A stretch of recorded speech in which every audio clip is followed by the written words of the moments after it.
En manchette aujourd'hui, plusieurs sorties de route en raison de la chaussée glissante et l'UQAT préoccupé par la suspension de programmes d'immigration. Le TVA Nouvelles commence maintenant.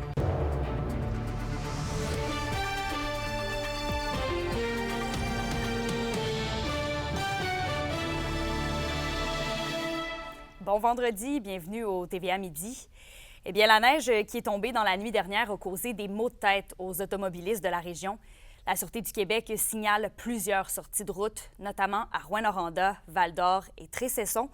Une collision est d'ailleurs survenue dans le quartier d'Alembert à Rouyn-Noranda un peu plus tôt ce matin. Les pinces de désincarcération ont été nécessaires pour extirper l'une des personnes. Mais pour la majorité des sorties de route, on ne répertorie que des dommages matériels sur les véhicules. La question du jour TVA, une présentation de Mobilier Bélan qui vous offre depuis plus de 50 ans un service de qualité et un grand choix de matelas mobilier électro au prix compétitif que vous recherchez. À la question du jour, on vous demande « Avez-vous posé vos pneus d'hiver? » Pour voter et commenter, rendez-vous au tvaabitibi.ca.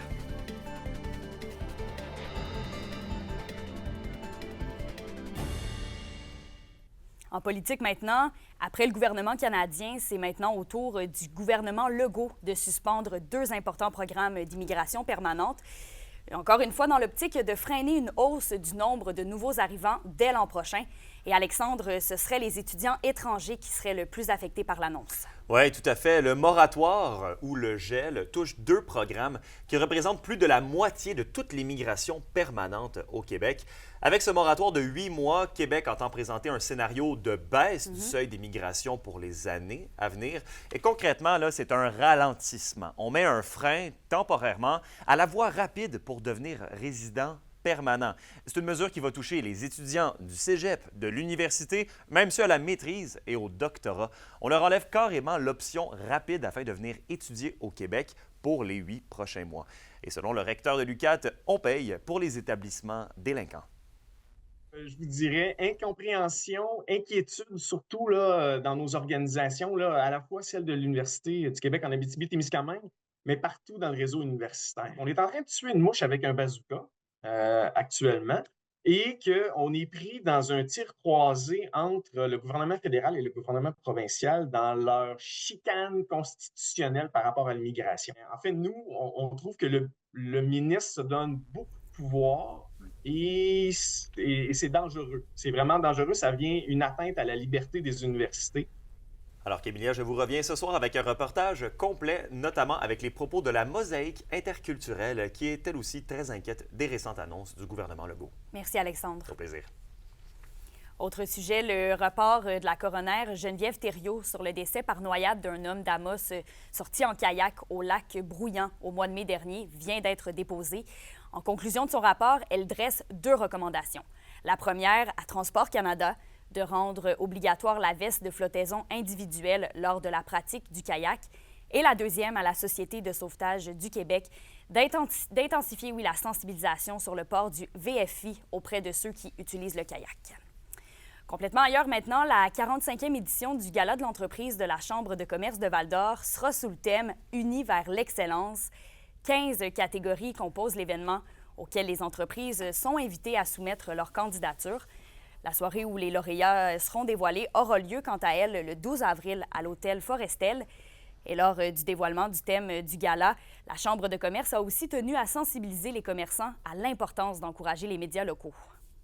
Si on veut garder nos médias locaux présents et forts, et c'est vraiment, vraiment très important de les appuyer avec des campagnes publicitaires auprès d'eux pour leur donner la force de bien nous représenter, de bien parler de nous à l'échelle provinciale. Val-d'Or a une importance stratégique régionale dans le développement économique que nous avons dans la région. Puis, de mon côté, ce que j'aime le plus, c'est la vitalité puis l'ouverture qu'on a à Val-d'Or face à tous les entrepreneurs qui souhaitent s'établir ici puis réussir avec leurs projets. C'était la soirée de clôture hier soir pour le Festival du cinéma international en Abitibi-Témiscamingue. Et c'était aussi la remise des prix. Roxane Caillouette y était. Voici son résumé. C'est en ce jeudi soir que se termine le Festival international du cinéma en Abitibi-Témiscamingue au Théâtre du Cuivre, ici à Rouyn-Noranda, avec la soirée de fermeture et la remise des prix. Le festival s'est tenu du 26 octobre au 31 octobre. Donc, ce soir, c'est plus de 50 films qui ont été présentés devant les cinéphiles de la région. Aujourd'hui, je me suis entretenue avec Hélène Théberge, qui est la coordonnatrice du festival, ainsi que Cédric Poirier, directeur général. Et voici leur impression de cette 43e édition. C'était une semaine vraiment exceptionnelle. Le public était au rendez-vous, mais les invités aussi. On a eu vraiment un 8 jours très incroyable. Je dirais qu'on est prêt à clôturer ça en beauté. Là, je pense qu'on a eu une très belle édition encore cette année, des très bons films, les gens étaient présents, puis les discussions, moi honnêtement, c'est vraiment quelque chose que je vais me rappeler longtemps à travers toutes les éditions, les discussions que j'ai eues avec le public, avec les bénévoles, de voir les moments uniques qu'on est capable de créer à chaque année et de voir un peu cette magie-là s'opérer. Puis encore une fois, cette année, on l'a retrouvée un peu partout dans le festival. Plusieurs réalisateurs souhaitent remporter les prestigieux prix du festival, mais ils ne sont que très peu à être appelés. Laurence Lee est l'un des privilégiés à avoir su charmer les juges ce soir et il repart avec le trophée Crave pour son court-métrage « Les petits paniers à roulettes ». Voici les impressions du réalisateur. Ma main est encore en train de vibrer, fait que c'est vraiment beaucoup d'excitation, beaucoup d'amour que je ressens ce soir.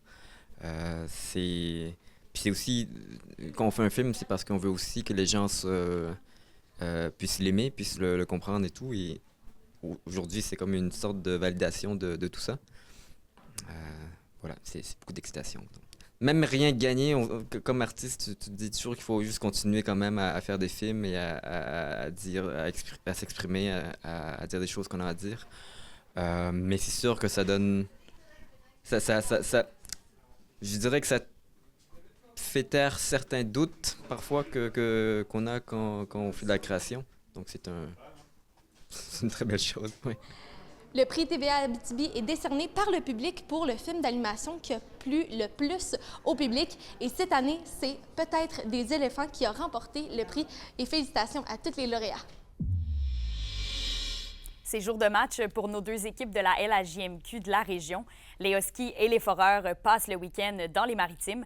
C'est donc un marathon de 3 matchs en 3 soirs qui s'amorce pour les Foreurs qui vont croiser le fer avec le Titan d'Acadie Batters ce soir, avec les puissants Wildcats de Moncton demain et finalement dimanche avec les Sea Dogs de Saint-Jean.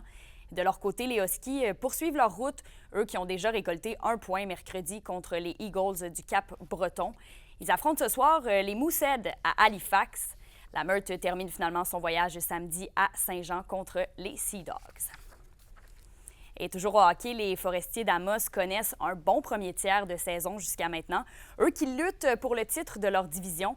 Mais malgré les débuts encourageants, l'équipe veut quand même corriger certains détails dans le but de s'améliorer. Alexis Dumont a rencontré l'entraîneur-chef des Forestiers hier matin. Comment tu trouves ton équipe depuis le début de la saison? Est-ce que tu sens une certaine progression? Oui, on sent une belle progression. Je n'ai parlé déjà, on a un problème de constance, mais on voit que les gars appliquent les choses qu'on veut qu'ils appliquent. Là, c'est juste d'aller chercher de le faire sans arrêt. Avec 7 victoires et seulement 4 défaites en temps réglementaire en 14 sorties, les Forestiers d'Amos se classent au 6e rang du circuit M18 3A depuis le début de la saison. L'entraîneur-chef de l'équipe, Jean-Daniel Charon, se dit relativement satisfait de la tenue de ses joueurs jusqu'à maintenant. On démontre toujours beaucoup de caractère, les gars lâchent jamais. On a une équipe qui est capable d'avoir 12 attaquants, 6 défenseurs qui travaillent très très fort. Ça nous permet d'utiliser tout le monde, puis on est très fiers de ça, de pouvoir utiliser le banc au complet. Certains détails restent cependant à corriger afin de permettre à l'équipe de se situer complètement dans le haut du classement. On a beaucoup de matchs, qu'on a des très bons débuts de match, des très bonnes fins de match, mais que dans le milieu, on a un peu moins de chances de marquer. C'est de trouver le moyen d'avoir cette constance-là, cette fin-là un peu. Là. On commence les matchs, on est affamé, on veut la rondelle, on veut avoir des chances de marquer. On finit le match avec cette urgence-là. Là, c'est d'aller chercher la constance de l'avoir dans le milieu. Amos compte également sur une excellente défense et un des bons gardiens de but de la Ligue, Jean-Simon Marcil. L'entraîneur est bien heureux de la tenue de ses Cerbères. C'est sûr que ça donne confiance à tout le monde. Ça fait que dans tous les matchs, même quand on a des moments un peu plus creux, eux réussissent à nous garder dans le match. c'est sûr que c'est un gros plus pour nous. La route d'ici la fin est encore longue et les forestiers ne gardent qu'un objectif en tête pour les 2 derniers tiers restants. On a nos yeux sur la division, là, on est un point en arrière. On a d'ailleurs une grosse fin de semaine qui s'en vient contre les Vikings pour ça. Notre objectif, c'est vraiment d'aller se donner la meilleure position possible pour les séries, là. Et la quête commence dès cette fin de semaine. C'est dur de gagner 2 matchs d'affilée contre la même équipe. On attend cette grosse fin de semaine-là depuis longtemps. On espère que ça va être en fin de semaine, qu'on va réussir à donner 120 bonnes minutes de jeu comme les Forestiers sont capables pour aller justement chercher un gros 4 points qui fait tellement de bien au classement parce que, oui, on réussit tout le temps à chercher une victoire en fin de semaine, mais on finit toujours par être 1-1. Ce serait bon d'aller chercher un 4 points. Les Forestiers disputeront un programme double ce week-end alors que les Albatros du Collège Notre-Dame seront de passage ici au complexe sportif des Jardins d'Amos. Alexis Dumont, RNC Nouvelles, Amos. Pour une nouvelle importante à nous communiquer, contactez-nous, nouvelles au pluriel, @rncmedia.ca, par téléphone au 1-866-463-4636 et notre site web tvaabitibi.ca.